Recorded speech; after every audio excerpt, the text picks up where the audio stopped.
जब कान्हा लुट गए। एक बार एक पंडित जी थे, वो रोज घर घर जाके भगवत गीता का पाठ करते तथा कान्हा की कथा सुनाते थे। एक दिन उन्हें एक चोर ने पकड़ लिया और उससे कहा, तेरे पास जो कुछ भी है मुझे दे दो। तब वो पंडित बोला कि बेटा, मेरे पास कुछ भी नहीं है। तुम एक काम करना, मैं यहीं पड़ोस के घर में जाके भगवत गीता का पाठ करता हूँ।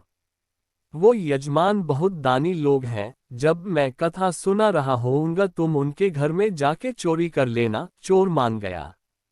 अगले दिन जब पंडित जी कथा सुना रहे थे तब वो चोर भी वहां आ गया।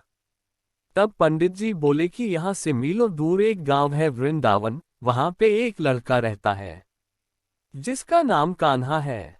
वो हीरो जवाहरातों से लदा रहता है। अगर कोई लूटना चाहता है तो उसको लूटो। वो रोज रात को एक पीपल के पेड़ के नीचे आता है जिसके आसपास बहुत सी झाड़ियां हैं। चोर ने ये सुना और खुशी खुशी वहां से चला गया। वो अपने घर गया और अपनी बीवी से बोला, आज मैं एक कान्हा नाम के बच्चे को लुटने जा रहा हूँ। मुझे रास्ते में खाने के लिए कुछ बांध दे। पत्नी ने कुछ सत्तू उसको दे दिया और कहा कि बस यही है जो भी है। चोर वहां से ये संकल्प लेके चला कि अब तो मैं उस कान्हा को लुट के ही आऊंगा। वो बेचारा पैदल पैदल टूटे चप्पल में ही वहां से चल पड़ा, रास्ते में बस कान्हा का नाम लेते हुए।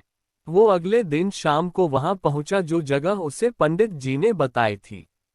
अब वहां पहुंच के उसने सोचा कि अगर मैं यहीं सामने खड़ा हो गया तो बच्चा मुझे देख के भाग जाएगा, तो मेरा यहां आना बेकार हो जाएगा। इसलिए उसने सोचा क्यों न पास वाली झाड़ियों में ही छुप जाओ। वो जैसे ही झाड़ियों में घुसा, झाड़ियों के कांटे उसे चुभने लगे। उस समय उसके मुंह से एक ही आवाज आई, कान्हा कान्हा। उसका शरीर लहूलुहान हो गया, पर मुंह से सिर्फ यही निकला कि कान्हा आ जाओ। अपने भक्त की ऐसी दशा देख के कान्हा जी चल पड़े। तभी लक्ष्मी जी बोली कि प्रभु कहाँ जा रहे हो, वो आपको लूट लेगा।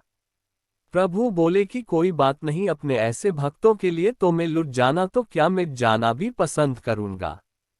और ठाकुर जी बच्चे का रूप बना के आधी रात को वहां आए। वो जैसे ही पेड़ के पास पहुंचे, चोर एकदम से बाहर आ गया और उन्हें पकड़ लिया और बोला कि ओ कान्हा, तूने मुझे बहुत दुखी किया है। अब ये चाकू देख रहा है ना, अब चुपचाप अपने सारे गहने मुझे दे दे।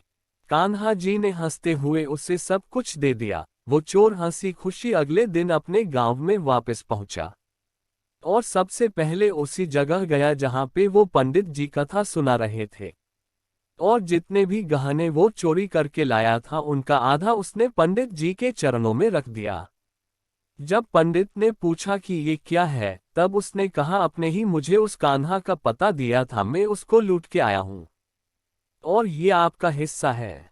पंडित ने सुना और उसे यकीन ही नहीं हुआ। वो बोला कि मैं इतने सालों से पंडिताई कर रहा हूं, वो मुझे आज तक नहीं मिला। तुझ जैसे पापी को कान्हा कहां से मिल सकता है। चोर के बार बार कहने पर पंडित बोला कि चल, मैं भी चलता हूं तेरे साथ वहां पर। मुझे भी दिखा कि कान्हा कैसा दिखता है। और वो दोनों चल दिए। चोर ने पंडित जी को कहा कि आओ मेरे साथ यहाँ पे छुप जाओ। और कांटों के कारण दोनों का शरीर लहूलुहान हो गया और मुंह से बस एक ही आवाज निकली, कान्हा कान्हा।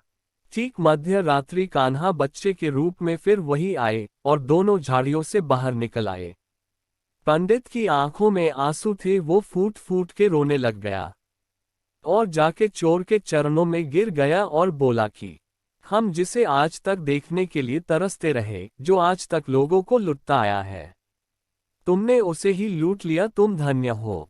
आज तुम्हारी वजह से मुझे कान्हा के दर्शन हुए हैं, तुम धन्य हो। ऐसा है हमारे कान्हा का प्यार अपने सच्चे भक्तों के लिए। जो उसे सच्चे दिल से पुकारते हैं तो वो भागे भागे चले आते हैं। जय श्री राधे कृष्णा।